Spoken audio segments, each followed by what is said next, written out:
इससे पहले मैंने जो है वीडियो बनाकर आप सभी को बताया था कि बिहार में जो स्वास्थ्य विभाग है उसमें सीएचओ के पदों पे भर्ती निकाली गई है। लगभग जो है 45 पोस्ट रखे गए हैं। इसका जो फॉर्म है स्टेप बाय स्टेप कैसे भरना है इस वीडियो में हमने जो है पूरी जानकारी बताया हुआ है। तो प्लीज वीडियो शुरू से अंत तक लेकर जरूर देखिएगा, क्योंकि बहुत सारे अभ्यर्थी क्या कर रहे हैं ना कि जो भी क्वालिफिकेशन का डिटेल्स है वो जो है गलत भर रहे हैं। जो आपको गलती नहीं करना है, ध्यान रखना है। कैसे जो है फॉर्म को भरना है पूरी प्रोसीजर को बताएंगे, प्रिंट करके दिखाएंगे किस तरह से आपको फॉर्म भरने के बाद जो है प्रिंट आउट निकालनी है। पूरी जानकारी हमने दिया हुआ है। वीडियो में आगे बढ़ने से पहले आप सभी से रिक्वेस्ट है कि अभी तक आपने इस वीडियो को लाइक नहीं किए हैं, लाइक कर लीजिए। टेलीग्राम जो व्हाट्सएप चैनल है वहां भी ज्वाइन हो जाए, क्योंकि जो भी अपडेट होता है वहां भी अपडेट कराई जा रही है। चलिए आज का वीडियो शुरू करते हैं। सबसे पहले क्वालिफिकेशन के रिगार्डिंग हम बात करें तो अगर आपने बीएससी नर्सिंग किया हुआ है और साथ में जो सीजीएस कोर्स होता है जो कि 6 मंथ का होता है इंटीग्रेटेड, अगर आपने बिहार स्टेट नर्सिंग काउंसिलिंग या फिर इंडियन नर्सिंग काउंसिलिंग से आपने किया हुआ है या फिर किसी भी स्टेट से किया हुआ है तो आप यहाँ पे फॉर्म को भर सकते हैं। नहीं तो आपने पोस्ट बीएससी नर्सिंग किया हुआ है, ठीक है, तो भी यहाँ पे फॉर्म को भर सकते हैं। नहीं तो आपने बीएससी नर्सिंग या फिर पोस्ट बेसिक बीएससी नर्सिंग किया हुआ है और जनरल जो नर्स एंड मिडवाइफरी होता है ये भी आपने किया हुआ है, मतलब तीनों में से कोई एक फुलफिल करके, और जो भी इनका सीजीएस सर्टिफिकेट होता है अगर आपने इग्नू से किया हुआ है, state public health medical university या फिर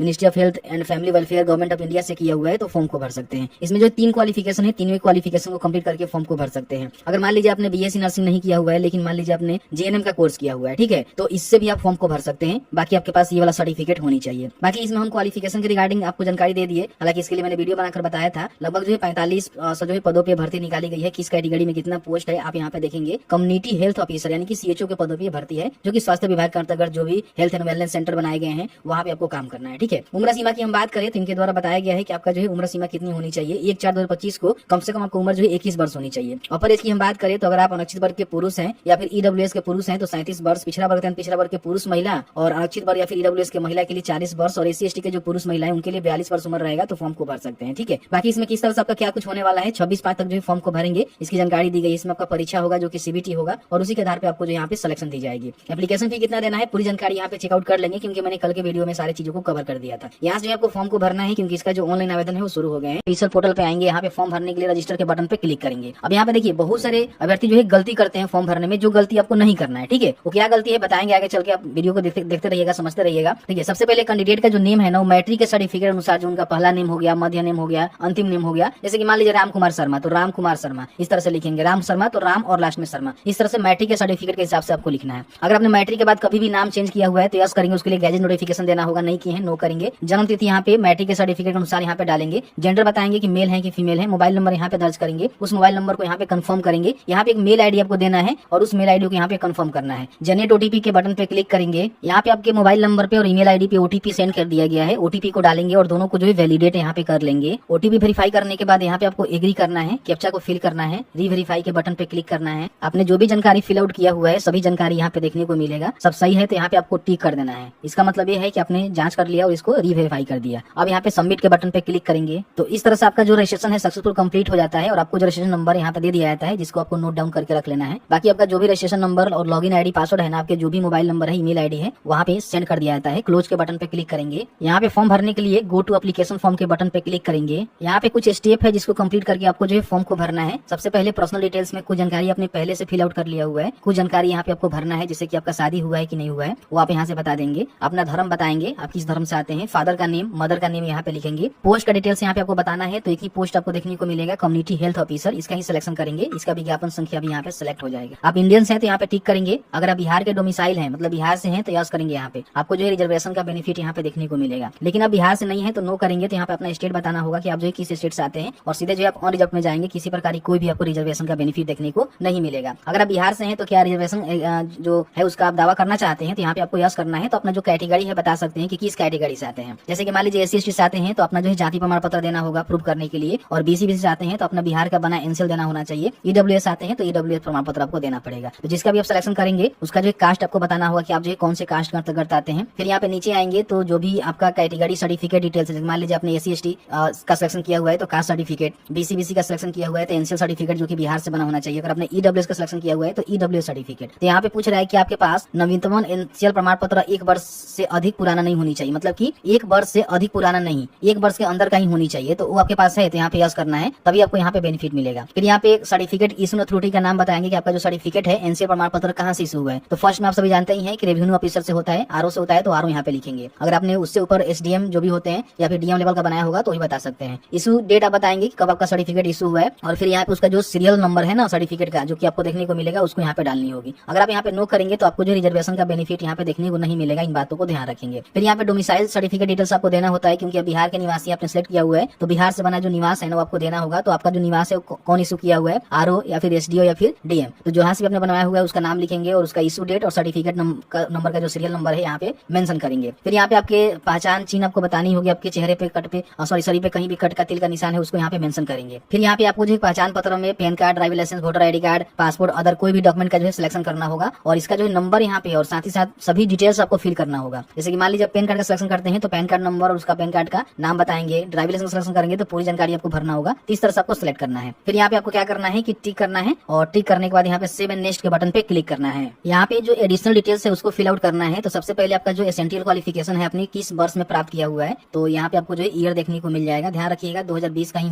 बाद का ही होनी चाहिए। तो जो भी आपका ईयर होगा आप यहाँ पे इजिली उसको सिलेक्ट करेंगे, जो कि आगे चल के भी आपको इसका सिलेक्शन करना होता है। इन बातों का विशेष रूप से ध्यान रखेंगे। अगर आप विकलांग है तो यहाँ पे यस करके जो भी डिटेल्स है उसको फिल कर सकते हैं कि किस प्रकार के विकलांग है। 40% से ऊपर आपका विकलांगता होनी चाहिए। यहाँ पे उसका प्रकार बताएंगे, सर्टिफिकेट नंबर, इशू अथॉरिटी और इशू डेट आपको बताना है। नहीं है तो यहाँ पे नो करेंगे, नहीं भरना होगा। फ्रीडम फाइटर के आश्रित है तो आप यहाँ पे बता सकते हैं, यस करेंगे तो इसका जो भी डिटेल्स है बताएंगे किस तरह के आपका जो है रिलेशनशिप है और बाकी यहाँ पे सर्टिफिकेट नंबर, इशू अथॉरिटी और इशू डेट आपको बताना है। नहीं है तो नो करेंगे। अगर मान लीजिए क्या बिहार राज्य के स्वास्थ्य विभाग के विभागीय कर्मचारी के रूप में आयु में छूट का दावा करते हैं, अगर आप करते हैं तो यहाँ पे यस करेंगे तो उसका जानकारी आपको देना होगा, अनुभव वाला डिटेल्स यहाँ पे भरना होगा। नहीं तो यहाँ पे सीधे नो करेंगे, सेव एंड नेक्स्ट के बटन पे क्लिक करेंगे। यहाँ पे आपको जो है कम्युनिकेशन डिटेल्स आपको भरना है, जिसमें अपना स्थायी पता लिखेंगे। यहाँ पे एड्रेस लाइन 1 2 यहाँ पे राज्य का सिलेक्शन करेंगे और डिस्ट्रिक्ट का सिलेक्शन करने के बाद प्रखंड का सिलेक्शन करके पिन कोड यहाँ पे लिखेंगे। अगर आपका स्थायी पता और वर्तमान पता दोनों सेम है तो यस कर देंगे, तो दोनों सेम हो जाएगा। अलग अलग है तो अलग अलग फिल आउट करेंगे, सेव एंड नेक्स्ट के बटन पे क्लिक करेंगे। अब यहाँ पे क्वालिफिकेशन का डिटेल्स आपको फिल आउट करना है, जिसमें सबसे पहले 10वीं का डिटेल्स आपको फिल करना है। 10वीं अपने कौन से बोर्ड से पास किया हुआ है, बोर्ड का नेम लिखेंगे, स्कूल का नाम यहाँ पे लिखेंगे, उसका जो सर्टिफिकेट नंबर है उसका नंबर यहाँ पे मेंशन करना है। बाकी यहाँ पे अंकों का जो परसेंट है बताएंगे कि आपका जो है सीजीपीए में है, ठीक है, या फिर परसेंटेज में है या फिर ग्रेड ऑफ मार्क्स में है। तो जो भी आपका होगा उसके हिसाब से आपको बताना होगा कि आपको जो है कितना नंबर मिला हुआ है, ठीक है। टोटल आपका नंबर यहाँ पे कितना था वो आप यहाँ पे बताएंगे। तो यहाँ पे देखेंगे ऑटोमेटिकली जो है परसेंट आ जाएगा और यहाँ पे कब आपने पास किया हुआ है ये आप यहाँ पे बता देंगे, ठीक है।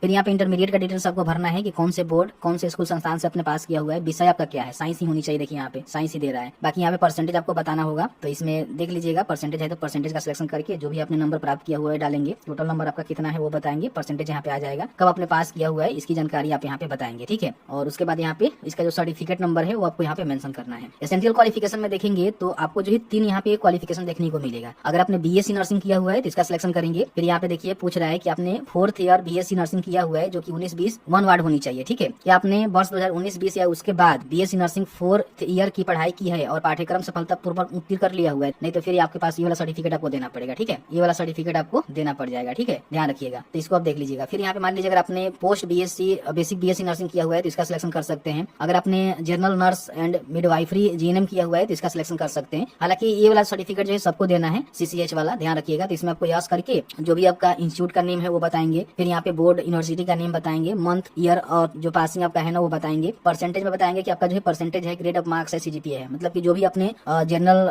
नर्स एंड मिडवाइफरी वाला कोर्स किया हुआ है वो कौन सी चीज में है, मतलब इसका ग्रेड ऑफ मार्क्स है या फिर परसेंटेज है, सीजीपीए है, बता देंगे, ठीक है। उसके हिसाब से कितना आपने नंबर लाया हुआ है वो आप यहाँ पे बताएंगे। टोटल आपका नंबर कितना है वो आप यहाँ बताएंगे। ऑटोमेटिकली यहाँ पे परसेंटेज आ जाएगा, सर्टिफिकेट नंबर यहाँ पे लिखेंगे, ठीक है, ध्यान रखेंगे। अगर आप इसको बीएससी नर्सिंग किए हुए हैं तो यहाँ पे आप यस करेंगे तो ये नेक्स्ट जो आपको देना होगा। अगर पाठ्यक्रम यहाँ पे नो करेंगे तो आपको ये वाला सर्टिफिकेट देना पड़ेगा, ठीक है। इस तरह से आप देख लीजिएगा। बाकी यहाँ पे नीचे आने के बाद नर्सिंग काउंसलिंग डिटेल्स आपको देना होगा, जिसमें अगर आपने बिहार परिचारिका निबंधन परिषद से निबंधित है तो आप यहाँ पे यस करेंगे। उसका जो भी रजिस्ट्रेशन नंबर है और रजिस्ट्रेशन डेट है आप यहाँ पे मेंशन करेंगे। नहीं है तो यहाँ पे नो करेंगे। तो अदर स्टेट का जो रजिस्ट्रेशन नंबर है वो आप दे सकते हैं। अगर आपने बिहार से रजिस्ट्रेशन नहीं करवाया हुआ है, किसी अदर स्टेट से करवाया हुआ है तो भी फॉर्म को भर सकते हैं, लेकिन इसके लिए आपको एक एफिडेविट देना होगा 100 रुपए का स्टाम्प बनाकर, जो कि मैंने आपको बताया, नोटिफिकेशन में मेंशन किया गया है। प्रीवियस वीडियो को देखिएगा तो समझ में आएगा, ठीक है। और उसका जो रजिस्ट्रेशन डेट है यहाँ पे बताकर फॉर्म को भर सकते हैं, लेकिन बिहार से अपने किया हुआ है तो यस करके बिहार वाला डाल सकते हैं, ठीक है, कोई भी दिक्कत नहीं है। उसके बाद यहाँ पे सेव एंड नेक्स्ट के बटन पे क्लिक करेंगे। अब यहाँ पे आपको जो है डॉक्यूमेंट अपलोड करना है, जिसमें हाल का जो आपका पासपोर्ट साइज फोटोग्राफ है ना उसको स्कैन करके यहाँ पे अपलोड करना है। साइज आप यहाँ पे देखेंगे तो बताया गया है कि 80 से लेकर जो है 200 KB के बीच में होनी चाहिए। 200 DPI